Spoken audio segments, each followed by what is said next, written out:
ராவணனையே மிரட்டினாள் நம்முடைய அனுமன் தாங்க. 2ஆம் நாள் யுத்தத்தில் 2 பேரும் நேருக்கு நேரம் சந்திக்கிறாங்க. அப்போ ரொம்ப நேரம் சண்டை போட முடியாது. ஒரு முடிவு பண்ணுவோம். நீ என்னை ஓங்கி ஒரு குத்து நான் தாங்கிட்டேன்னா நான் உன்னை பதிலுக்கு குத்துறேன். விழுந்துட்டேன்னா விட்டுரு. நீ குத்தி நான் குத்தி 2 பேர் நின்ட்டோம்னா அப்புறம் போர் முடிகிற வரைக்கும் சண்டை போடக்கூடாது. யார்? ராவணன்கிட்ட பேசுகிறான். யார்? அனுமன். அதே மாதிரி ஆரம்பமாச்சு. எப்படி அப்படின்னா, ராவண 20 கையையும் ஒன்றாக்கி ஒரு குத்து விட்டாங்க. யார்? அனுமனை. உண்மையிலே நில குழஞ்சு போனார் ஆஞ்சநேயர். அவர் வாழ்க்கையில் அப்படி ஒரு குத்து வாங்கினதே கிடையாது.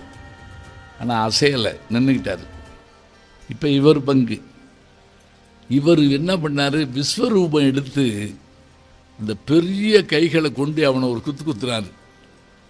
அப்போ தாங்க அவனுடைய மார்பில் இருந்த யானையினுடைய தந்தங்கள், அதாவது 8 திக்கு யானை இருக்கா, அந்த பூமியை தாங்கிட்டு இருக்கிறது திக்கயங்கள் அப்படிங்கிறோம்.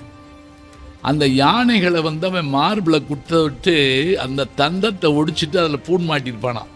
இப்போ காதில் தோடு மாட்டியிருக்கோம்ல, அது மாதிரி யானை தந்தத்தை வச்சு தங்கத்தில் பூன் போட்டிருப்பானா ராவணன்.